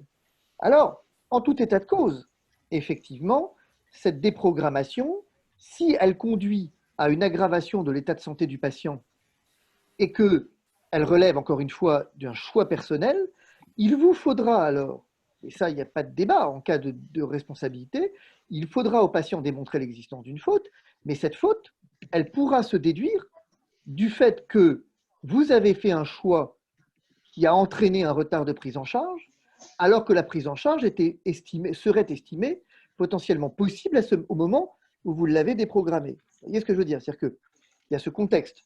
Si je dis, voilà, moi, je ne suis pas en condition de pouvoir opérer un patient, par exemple, aujourd'hui. Pourquoi? Parce que j'estime que j'ai peur d'attraper le Covid, parce que je ne sais pas quoi, parce que peu importe la décision personnelle, elle ne m'est pas imposée de l'extérieur par les circonstances, mais elle relève d'un choix personnel qui peut être parfaitement fondé. Mais, dans ce contexte, eh bien, l'aggravation pourrait potentiellement vous être reprochée. Il y a un autre élément, c'est qu'il faudrait, en tout état de cause, satisfaire à l'obligation d'information du patient, qui serait de dire « je ne vous programme pas actuellement, parce que votre état de santé peut attendre, mais il s'avère qu'il existe un risque, qui est effectivement que votre avocat, il existe un risque que votre état se dégrade potentiellement, si c'est le cas ou non. » Tout est une question d'équilibre, voilà, dans cette première hypothèse. Deuxième hypothèse, c'est où, effectivement, deuxième hypothèse, c'est celle dans laquelle le patient ne veut pas de l'intervention. Il dit non, non, vous êtes gentil, mais non, moi, j'en veux pas. Je n'ai pas envie, et surtout pas. Ok, ça peut attendre. Mais alors, vous devez, effectivement, là aussi, il y a tout le problème de l'obligation d'information. C'est ça le cœur du débat. C'est que vous avez une obligation d'information qui fait qu'à un moment, vous avez cette relation au patient qui consiste à lui dire, ok, vous ne voulez pas, mais voilà les conséquences si vous ne le faites pas. Il y a un certain nombre de conséquences si vous le faites, parce que si vous dites, moi, je ne veux pas, vous intervenez pas, et que dans 2 mois, il vous dit, mais attendez, moi, ma tumeur a grossi, aujourd'hui, c'est plus compliqué, qu'est-ce qu'on fait? Il va falloir établir, oui, mais c'est vous qui n'avez pas voulu, très bien, mais effectivement, vous avez déprogrammé, mais je vous ai indiqué les risques liés à la déprogrammation, sur un problème d'information, en réalité. Et évidemment, il y a l'autre hypothèse, qui est celle dans laquelle vous ne pouvez pas accomplir les éléments, vous ne pouvez pas accomplir les actes parce que l'établissement est fermé, c'est la problématique de l'événement extérieur et imprévisible. Et dans ces cas-là, le débat ne se pose pas réellement, en fait, puisque vous n'êtes pas dans la possibilité d'accomplir l'acte, puisque la contrainte qui pèse sur vous est ainsi faite qu'on ne peut pas. Alors, je réponds à la question on se tripote. Je vais vous dire, si vous pensez qu'on se tripote avec les questions de responsabilité, la MSSF va être contente. Et le Conseil de l'ordre va être content. Si vous considérez que, je suis désolé d'être un peu sec, hein, mais si vous considérez que la question du retard dans la prise en charge est une question, effectivement, qui est finalement, qui n'est pas importante, si vous voulez. Mais le problème, c'est que, encore une fois, le juriste, ça c'est mon avis, il est là pour exposer les situations les plus problématiques. Je partage l'avis de Nicolas Gombaud sur le fait que la probabilité pour que ça intervienne, elle est effectivement extrêmement mince, mais le droit, après, c'est le droit. Moi, je ne suis pas là pour dire autre chose que c'est le droit. Et qu'aujourd'hui, c'est certain qu'il y a un certain nombre d'éléments de responsabilité qui peuvent potentiellement exister. Ça ne veut pas dire qu'ils se déclencheront, mais voilà. Je crois qu'il y a une question du docteur Juvanon quelque part, on me dit. Je ne sais pas si Jean-Marc, tu as le… Non. Bon. Oui. Pardon. Oui, donc c'est sûr qu'il va y avoir des situations qui vont être difficiles parce que notamment pour tout ce qui est de la chirurgie qui endonasale ou qui demande du fraisage, on nous dit qu'il faut faire extrêmement attention au risque d'infecter non seulement nous, mais aussi le personnel qui travaille dans le bloc opératoire. Et donc finalement, on est coincé entre 2 risques. On peut être coincé entre 2 risques et des décisions peuvent être difficiles à prendre. Et donc pour ça aussi, on peut en parler entre nous. Et donc il y a un comité d'éthique national vers lequel on peut se tourner aussi. Est-ce que l'avis de ces comités, de discussion entre confrères, a une valeur juridique? Maître, on ne vous entend pas.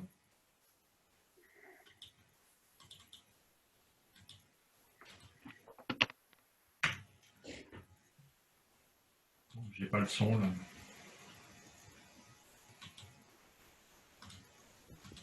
Je peux parler, moi? Oui, oui, bien sûr. En attendant que je leur... Allez-y. Allez-y. Non. Maître Divisio, c'est branché. Oui, c'est bon. Alors, en fait, non, ces avis du comité d'éthique n'ont pas une valeur juridique opposable en tant que tels. Ils sont un indicateur, mais finalement n'ont pas d'opposabilité juridique. Les discussions que vous pouvez avoir dans ce cadre, elles sont des indicateurs effectivement intéressants, mais elles ne sont pas juridiquement opposables. Mais je crois qu'il y a une réalité à laquelle il faut souscrire, c'est que quand Nicolas Gombault, je suis un peu, peut-être un peu excessif, mais quand Nicolas Gombault parlait de la faute à démontrer, il a raison. Je veux dire, il a raison. Ça ne veut pas dire qu'elle n'existe pas, c'est-à-dire qu'il faudra la prouver. C'est ça que ça veut dire. Ça veut dire qu'effectivement, il a pleinement raison. Il faudra prouver l'existence d'une faute. Et en l'occurrence, ce qui se tranchera, c'est imaginons la situation où vous n'avez pas de masque, vous ne pouvez pas opérer votre patient pour tout un tas de raisons. Évidemment qu'à ce moment-là, ce sera un rapport bénéfice-risque qui viendra s'opérer. Mais c'est toujours le même problème. C'est on est obligé de partir du principe que ça peut arriver. Voilà. Et donc, je crois que finalement, on parle, je vois une question où on me dit l'état d'urgence. Mais l'état d'urgence, il ne change pas grand-chose là-dessus. L'état d'urgence, il ne change pas grand-chose pour le médecin libéral, finalement, pour le médecin tout court, d'ailleurs, pour la capacité à répondre aux demandes des patients. L'état d'urgence, c'est autre chose.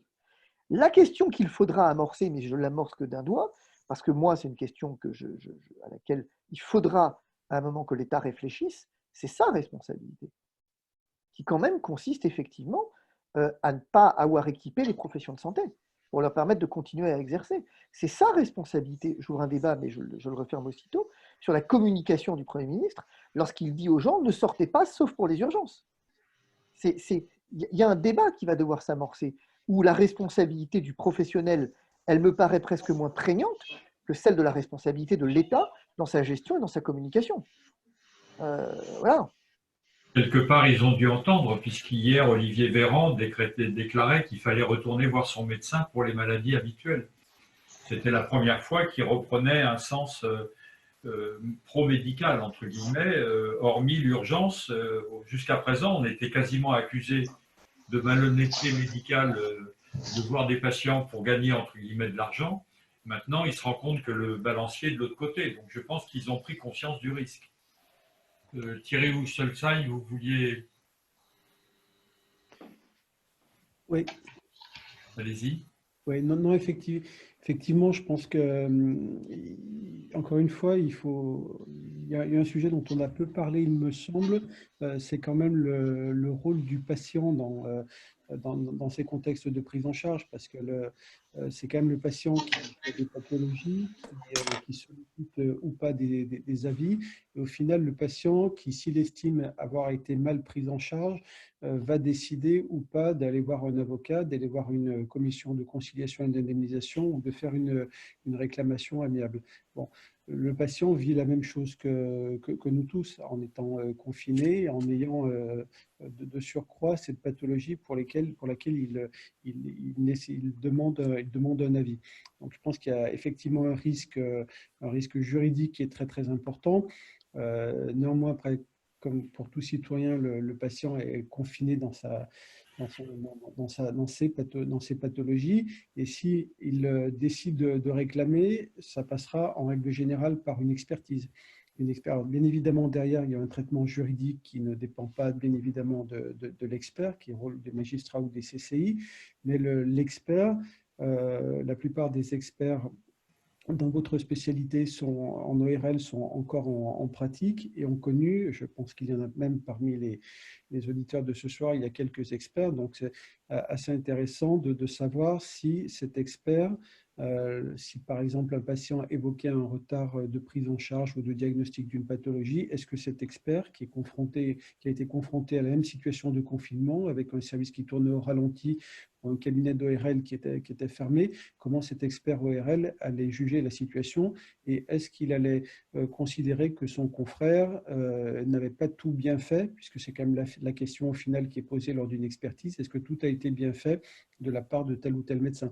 Donc moi, j'aurais plutôt tendance à considérer, à la lecture de très nombreuses expertises tous les jours, que il y aura, à mon avis, il devrait y avoir plutôt, à mon avis, une certaine forme de clémence, entre guillemets, de la part de l'expert, si par hasard, la responsabilité de tel professionnel de santé était recherchée. Ça, c'est, de mon point de vue, une lecture purement médico-légale qui, bien évidemment, devra passer par l'avis d'un tribunal ou d'une commission de conciliation et d'indemnisation avec un versant juridique. Emmanuel Lescane, en tant qu'expert. Alors, tu es gentil de me passer la parole. Pas de quoi. Et je ne suis pas expert. Et ce qu'il faudrait être certain, c'est que les experts restent en vie. Oui. Certainement les plus fragiles. Et je pense que quand on apporte ce point-là, on comprend ce que vous dites, à savoir la clémence. Et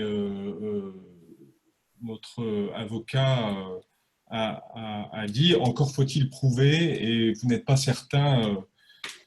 Effectivement, il faut étudier le droit. Le droit, il existe même dans la période de confinement et la phase 3, hein, la phase 3 qui nous bouscule. Bon, alors voilà ce que j'apporte. Je voudrais surtout que les experts restent en vie aujourd'hui. C'est plus une problématique que je soulève. On va te soigner, t'inquiète pas. Merci. Oui. Est-ce que je peux ajouter je ne sais pas si mon micro fonctionne. Si, oui. Moi, je ne suis pas venu pour faire du terrorisme intellectuel. Évidemment, on peut préciser que dans toute situation, il y a des risques, parce que, évidemment, dans toute activité humaine, il y en a. Alors, si vous n'intervenez pas et que vous reportez des interventions, bien sûr, si l'intervention était nécessitée par une urgence, il y aurait une possibilité de mise en cause. Si, au contraire, vous décidez d'intervenir et que, par exemple, votre aide opératoire contracte le Covid, eh bien, il y a un rapport de préposition pendant le temps de l'intervention. Votre aide opératoire pourrait vous reprocher une faute inexcusable. On a un risque de poursuite pour faute inexcusable, que ce soit pour des professionnels de santé ou des établissements vis-à-vis de leurs salariés. Bon, je crois qu'il faut savoir raison garder. C'est vrai que les risques ne seront jamais totalement supprimés, mais moi, je fais confiance dans la prise de décision des professionnels de santé, à savoir que lorsqu'ils reportent une intervention, c'est parce qu'ils la pensent non urgente et que les choses peuvent effectivement attendre. Et lorsqu'il y a effectivement urgence, eh bien, au contraire, la décision est prise de ne pas reporter. Maintenant et je l'ai vu dans d'autres disciplines ou spécialités, il est quand même important d'avoir des recommandations de sociétés savantes, notamment, qui vont préciser pour tel type de pathologie ce qui peut être reporté, ce qui peut être déplacé dans le temps. C'est un peu la médecine de guerre dont je parlais au tout début. Ça peut être très utile. Alors, évidemment, ça ne sera jamais, dans le sens juridique du terme, opposable, mais il est évident qu'en cas de contentieux, les juges tiendront compte de l'avis de sociétés savantes compte tenu des circonstances exceptionnelles que nous vivons aujourd'hui. Oui, je pense que c'est tout à fait exact. Emmanuel veut rajouter quelque chose, si j'arrive à lui redonner la parole. C'était juste pour rebondir sur l'observation tout à l'heure. On parlait et soulever cette délicatesse, cette difficulté. On parlait des accidents vasculaires cérébraux. Donc moi, je travaille dans un service qui est dans le pôle tête et cou, et je suis chef de pôle, et on discute tous les jours des actualités des services dans un hôpital qui s'est bloqué à cause de l'épidémie, et le plan blanc. l'UNV, l'unité neurovasculaire du service de neurologie, est pleine, à l'inverse de ce qu'on évoque dans d'autres centres. Au CHU de Tours, elle est pleine. Par contre, les patients arrivent trop tard et ne peuvent bénéficier ni de la thrombolyse ni de la désobstruction.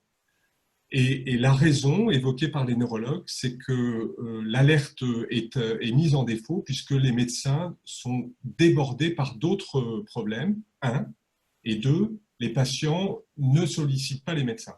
Donc ça, c'est un constat. Et peut-être que répondre à nos juristes, dans telle situation qui est un peu différente de l'ERL, mais peut-être qu'on va voir arriver nos problématiques propres, si les patients se retournent contre le médecin généraliste, la première alerte, contre les services qui n'ont pas pris en charge convenablement, qu'est-ce qui peut se passer? Et donc, si on projetait autre chose dans une autre discipline. Je ne sais pas si j'ai été clair. Si. La réponse est, à mon avis, on l'aura a posteriori au cas par cas en fonction des situations et de leurs analyses. Moi, à vous entendre, la réaction que j'ai, est-ce que la solution, c'est de ne pas garder un certain lien pendant cet intervalle de temps perdu avec le patient par des moyens de mail ou de SMS pour prendre de ses nouvelles de façon à montrer un certain suivi dans les soins. Donc c'est une solution, c'est peut-être un moyen terme. Le temps passe et il y a Jean Pacalon qui s'occupe des questions de la salle. Est-ce que Jean, tu as des questions à nous? Est-ce que j'ai mon micro? Oui. Les questions pleuvent et n'ont pas de réponse.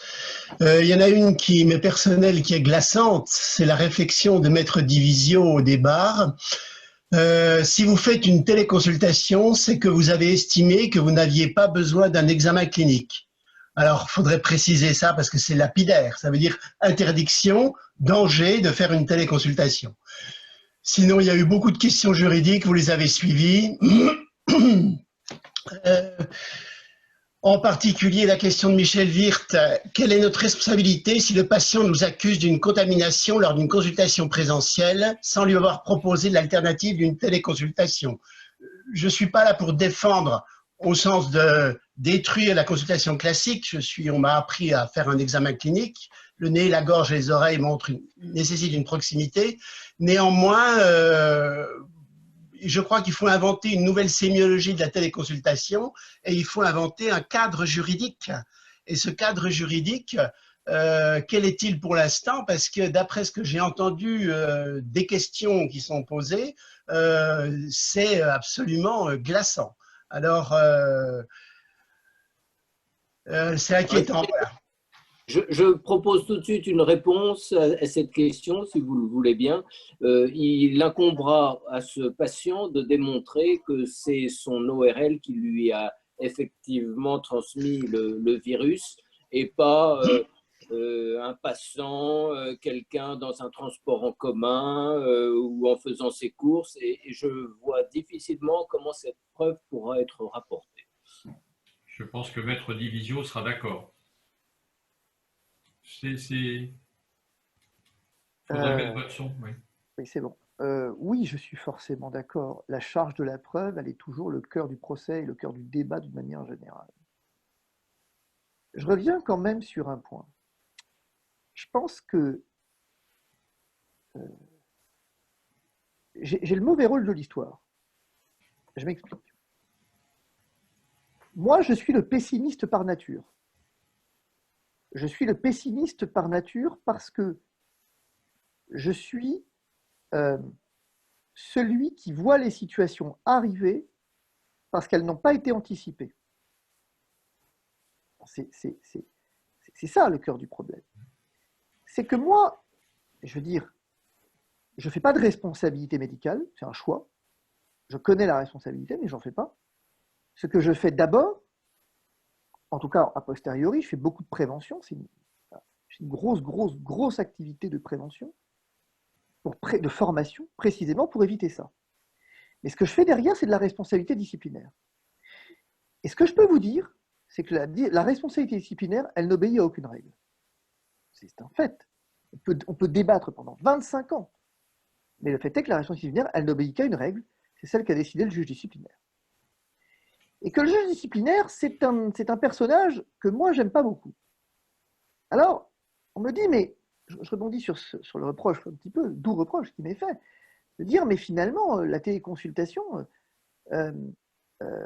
fondamentalement, ne devrait se faire que quand on ne peut pas faire un examen clinique. Ben oui, c'est parfaitement exact. C'est parfaitement exact. Si vous avez besoin d'un examen clinique, c'est le problème en médecine générale. Je fais comment pour diagnostiquer une appendicite? Comment je fais pour diagnostiquer, comment je fais pour examiner, comment je fais pour diagnostiquer, pour faire l'étiologie, finalement, le diagnostic différentiel d'une douleur abdominale. Ça, c'est la crainte, en médecine générale, la plus terrible. Je fais comment pour distinguer la rupture de l'aorte abdominale de la douleur d'appendicite, de la colopathie fonctionnelle, sans toucher le patient. Ici, vous voyez bien qu'on est dans ce contexte où l'examen clinique va être nécessaire et où il va falloir stopper net, peut-être, je n'ai pas la réponse, mais être capable de le faire, stopper la consultation en disant, attendez, là, je vous conseille d'aller aux urgences, d'aller voir un médecin, peu importe. Mais à un moment donné, qu'il y ait un rapport physique. Parce que j'estime, c'est un choix personnel, j'estime là, au moment où je suis face à mon patient en téléconférence, que mon examen clinique est nécessaire.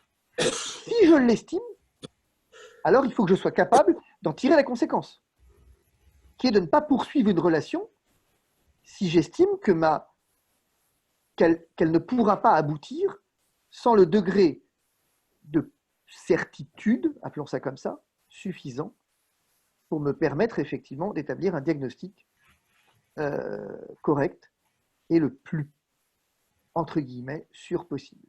Voyez-vous ? C'est ça le critère. Moi, je ne serais pas aussi clément que M. Gombaud, pardon, je suis sur ce point, sur les magistrats et particulièrement les magistrats disciplinaires. Mon activité me conduit à être un pessimiste de nature et c'est la raison pour laquelle je choisis, par fonction et par vocation, d'avoir une grosse activité de formation extrêmement peu lucrative parce que j'estime que finalement, notre job, il est le même que le vôtre, prévenir, c'est prévenir, dépister, traiter. Et que, je termine juste là-dessus, je pense en tant qu'avocat qu'on s'est beaucoup concentré sur le traitement et pas assez, pour ce qui me concerne, c'est un choix que j'ai fait il y a longtemps, sur la prévention et sur le dépistage. Et que peut-être, la clé, elle est là. Et vous parliez tout à l'heure de, juste un mot sur les référentiels et sur, finalement, le cadre juridique. Sauf que le cadre juridique, en réalité, ce n'est pas à moi de le poser, ce cadre. C'est au législateur de le poser. Je ne peux pas, effectivement, venir poser un cadre. Bien sûr que les sociétés savantes peuvent poser des cadres. Bien sûr. Mais le juriste, il applique la règle. Il ne fait pas la règle. Et c'est la grande... on peut en débattre, mais en tout cas, le juriste, je n'ai pas la prétention de faire la règle. Et quand j'en suis à faire la règle, c'est que c'est mauvais signe. Parce que j'en suis, au détour d'un procès, à devoir me poser la question de comment bâtir la règle. Et ça, c'est généralement pas bon. Merci. Nils, tu veux faire la conclusion puisqu'il est 19h30 et qu'on a pas mal réfléchi. Oui, grâce aux experts. Et on a encore 126 auditeurs. Merci à vous tous. Et moi, je dirais que quand même, votre discours, et je suis vraiment très content de vous avoir entendu, tous nos trois experts, parce que finalement, vous nous rassurez quelque part. Vous dites qu'on n'a pas tout faux, qu'on ne vit pas dans un danger d'un procès à venir du fait du confinement. Et j'entends aussi qu'il est vraiment important de maintenir le lien avec le patient. J'ai entendu ça, donc à chaque fois qu'on va se poser la question d'une prise en charge, est-elle urgente ou non urgente, reprendre contact avec le patient, et notamment par la téléconsultation qui peut être adaptée dans ce cas-là, certainement la meilleure façon de nous protéger de plaintes à venir. Merci. Est-ce que vous voulez chacun dire un mot de la fin, entre guillemets, en commençant par M. Gombaud? Oh, écoutez, je ne crois pas grand-chose à ajouter. Simplement une question que j'ai vue passer sur la téléconsultation et notre garantie. Je voulais préciser que nous l'avons accordée à l'ensemble de nos sociétaires, cette garantie sur la téléconsultation, et sans même qu'il y ait besoin de la solliciter. Donc, il est inutile de nous interroger. Cette garantie, nous l'avons offerte à l'ensemble de nos sociétaires. Monsieur Husselstein.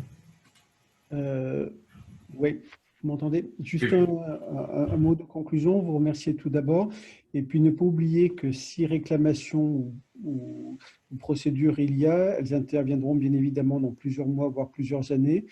La mémoire des uns et des autres n'est pas infaillible, donc la recommandation, c'est vraiment de tracer vos prises en charge, d'avoir une certaine vigilance dans les notations que vous apportez dans vos dossiers pour qu'on puisse démontrer avec une bonne traçabilité ce qui a été fait et quel était le contexte à l'époque. Si vous avez une réclamation dans 3 ou 4 ans, ce qui est malheureusement assez fréquent, on se rappellera qu'en mars 2000 ou en avril 2020, il y avait ce contexte, voilà ce que vous avez fait, donc la traçabilité. Maître Divisio. Alors, moi j'ai une conclusion assez générale. On va sortir de cette crise. C'est une question de temps, que j'espère bref, mais on va en sortir. Mais on n'en sortira pas comme on y est entré. En tout cas, je l'espère. Et qu'en fait, je pense que, j'ai vu une remarque, le patient au centre du système. C'est complètement vrai.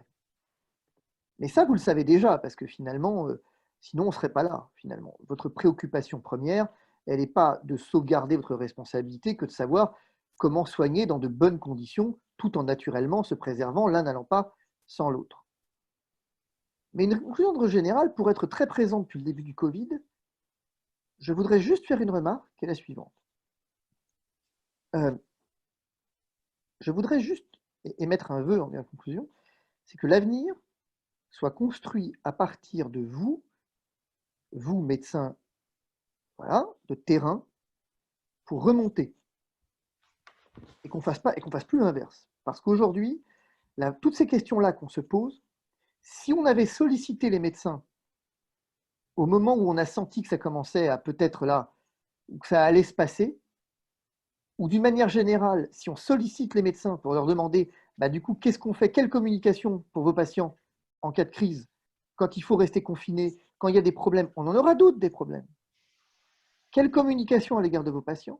Comment maintenir le lien? Quid des responsabilités? Comment, voilà. Si on évitait finalement d'avoir des décisions qui nous sont imposées verticalement, sans concertation, et sans pouvoir effectivement, du coup, préparer les choses, si on pouvait faire ça, ce serait une bonne leçon de tout ça, quoi.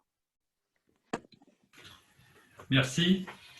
Merci. Donc, moi, ça me fait simplement penser à titre de conclusion qu'un travail qu'on est en train de faire au niveau national par l'intermédiaire de l'Agence du numérique en santé sur les répertoires opérationnels des ressources, ça montre la grande désorganisation du maillage territorial libéral sur le territoire et qu'il va falloir trouver des réponses pour apprendre à mieux travailler ensemble dans des structures plus adaptatives. Et il y a un vrai challenge des libéraux et il faut en profiter pour reprendre un certain pouvoir à la sortie de cette crise. Voilà, je vous remercie tous.